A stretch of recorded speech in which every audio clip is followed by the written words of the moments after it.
Polemik nasab Habib Ba'alwi selesai, terbukti bukan cucu Nabi Muhammad SAW.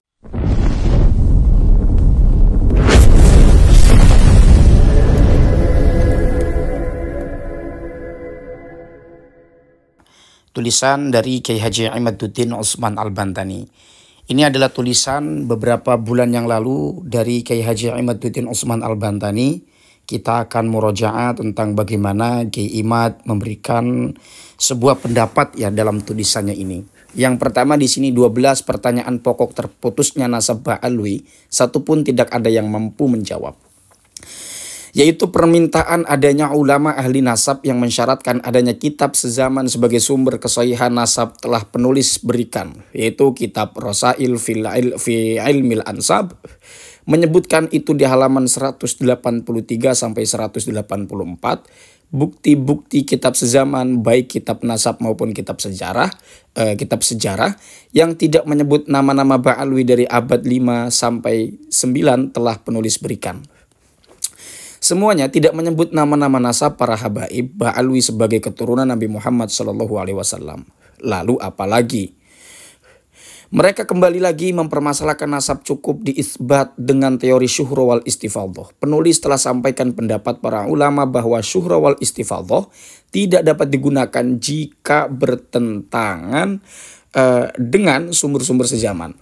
Sumber sezaman dengan nama-nama nasab Ba'alwi dari abad 5 sampai abad 9 tidak menyebut nama-nama itu sebagai keturunan Nabi Muhammad SAW.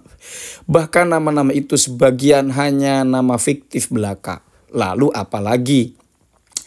Kitab Syajarah Al-Mubarakah kembali dipermasalahkan. Katanya bukan karya Imam Fakhruddin Ar-Razi yang wafat tahun 606 Hijriah. Kitab itu jelas kitab Imam Fakhruddin Ar-Razi. Dicatat dalam manuskrip itu bahwa ia kitab yang ditulis Imam Fakhruddin Ar-Razi. Manuskripnya jelas ada.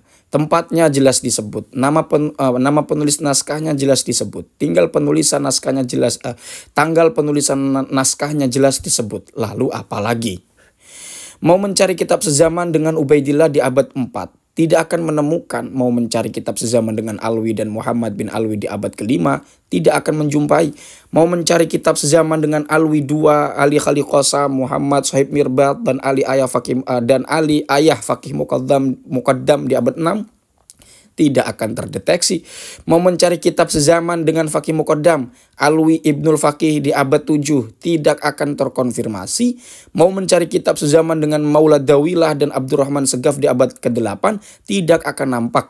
Kenapa tidak akan menemukan kitab yang sezaman di semua tikungan itu yang menyebut mereka sebagai cucu Nabi Muhammad SAW?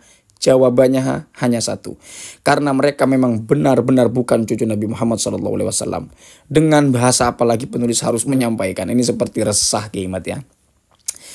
Dari kakek Fakih Muqaddam, Ali Khalil Qasam, ini kemudian Alwi Ibnul Fakih, kemudian Maulad Dawilah dan semuanya itu yang ditulis oleh Kiai Imad ini di dalam paragraf ini.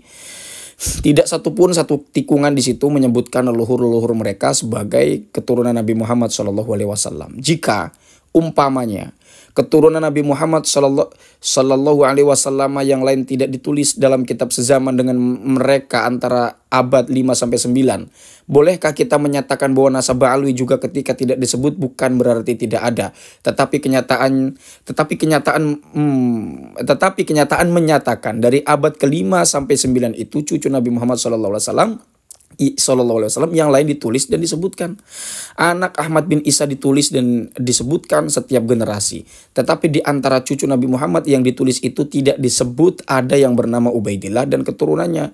Lalu berdasar apa orang harus percaya Ba'alwi sebagai cucu Nabi ketika leluhurnya tidak disebut sebagai cucu Nabi?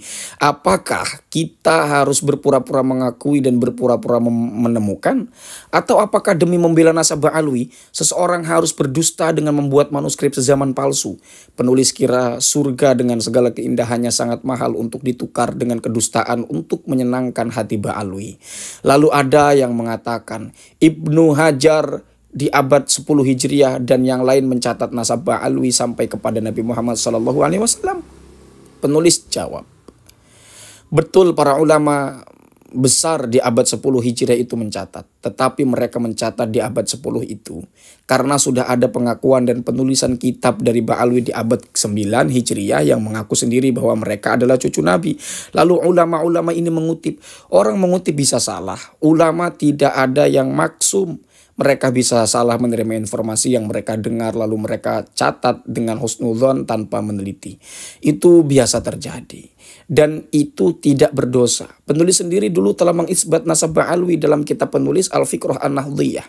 Lalu sekarang ketika penulis tahu bahwa mereka bukan cucu Nabi, penulis menarik isbat itu.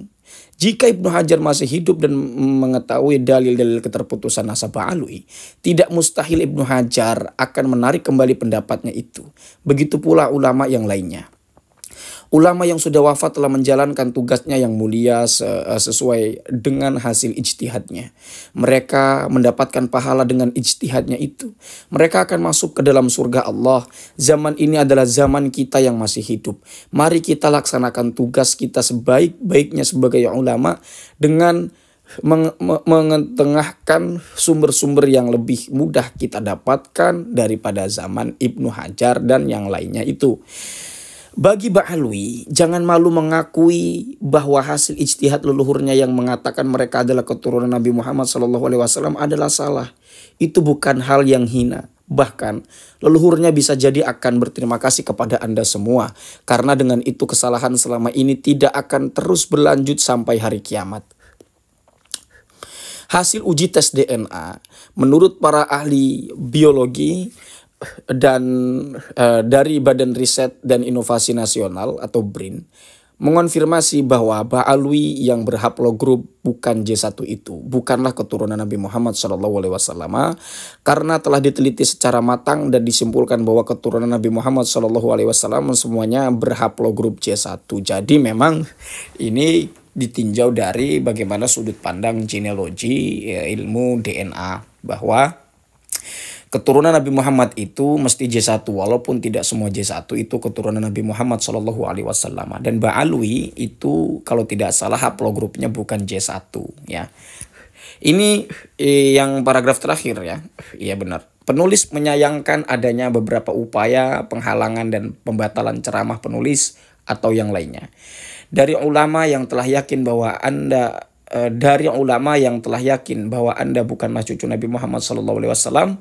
Sebagaimana penulis dan teman-teman juga tidak pernah menghalangi kegiatan ceramah Anda yang mengatakan bahwa Anda adalah cucu Nabi. Walaupun yang demikian itu sangat mudah kami lakukan. Penulis orang NU yang diajarkan adab dan rasa malu. Tidak mungkin penulis memobilisasi massa untuk menghalangi kegiatan orang lain. Kecuali jika sudah membahayakan untuk agama, bangsa, dan negara. Masalah nasab itu bagi kami belum ke taraf itu, walau bisa saja mengarah ke sana. Yang penulis minta adalah kesadaran, nah ini kesadarannya, dan kebijaksanaan. Ini sangat baik ini. Oleh karena itu yang penulis protes adalah organisasi Anda, bukan kegiatan Anda. Apalagi ini masa pemilu. Ini karena ditulis waktu bulan Maret ya. Mari kita bantu pemerintah untuk dapat menjalankan kegiatan rutinan pemilu ini dengan sukses, lancar, dan aman. Jika Anda masih mengakui diri Anda sebagai cucu Nabi, silakan saja, itu hak Anda. Tetapi tolong jangan sampai memaksa orang lain untuk mempercayainya. Percaya dan tidak percaya akan sesuatu itu adalah hak semua orang yang diatur dalam Undang-Undang Dasar. Semoga Allah selalu membimbing kita ke jalan yang diridhoi oleh Allah Subhanahu wa taala.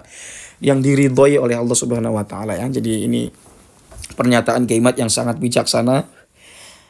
Semoga Allah selalu membimbing kita ke jalan yang diridhoi oleh Allah Subhanahu wa taala. Penulis Imaduddin Utsman Al-Bantani atau Kiai Haji Imaduddin Utsman Al-Bantani. Ini tulisan di bulan Maret teman-teman. Pertengahan Maret tepat di tanggal 15 Maret 2024 ya. Cukup bijaksana tulisan ini, bukan cukup sangat bijaksana. Nah, dan saya mohon kepada orang-orang yang kontra kepada Kiai Imad untuk tidak membenci Kiai Imad lah ya. Anda silakan percaya bahwa Ba'alwi ya silakan. Anda mau percaya Habib itu keturunan Rasul silakan, itu hak Anda. Tapi jangan larang orang juga untuk tidak mempercayainya. Artinya ketika ada orang mengkaji nasab Ba'alwi dan mereka meyakini setelah mengkaji itu bahwa Ba'alwi bukan keturunan Rasul, Anda jangan paksa mereka untuk mempercayai. Saya tidak mengatakan bahwa ini terjadi atau Anda memang begitu, tidak. Tetapi ini sekadar menghimbau. Kenapa? Karena ya jangan sampai ada permusuhan di antara kita ya, terlepas dari perbedaan-perbedaan itu. Barangkali itu teman-teman yang dapat saya sampaikan. Mudah-mudahan kita dijadikan umat Nabi Muhammad SAW yang cerdas, yang penuh kesadaran juga kebijaksanaan, yang bisa membangun peradaban, yang bisa kemudian berkontribusi untuk bangsa dan negara. Apatah lagi kita, bangsa kita ini, negara kita ini katanya punya hajat, yaitu Indonesia emas di tahun 2045. Mudah-mudahan Allah berikan kesehatan kepada kita. Allah berikan selalu kebaikan untuk kita semua. Ya, doa baik menyertai kita semua, doa bidoa. Jadi teman-teman yang sepakat ataupun tidak dengan penelitian Kiai Haji Imaduddin Utsman Al-Bantani, dengan kajian Kiai Haji Imaduddin Utsman Al-Bantani, kita harus tetap mendoakan dalam kebaikannya. Salam cinta demo untuk semuanya, untuk NKRI tercinta. Hadanallahu wa iyyakum ajma'in. Mohon maaf jika ada kata-kata saya yang keliru atau apalah. Silakan diletakkan kolom komentar. Sekaligus saya minta maaf sebagai pribadi atau jika ada kata-kata saya yang salah ya. Wallahu huwal muwaffiq ila aqwamit thariqin. Wassalamualaikum warahmatullahi wabarakatuh.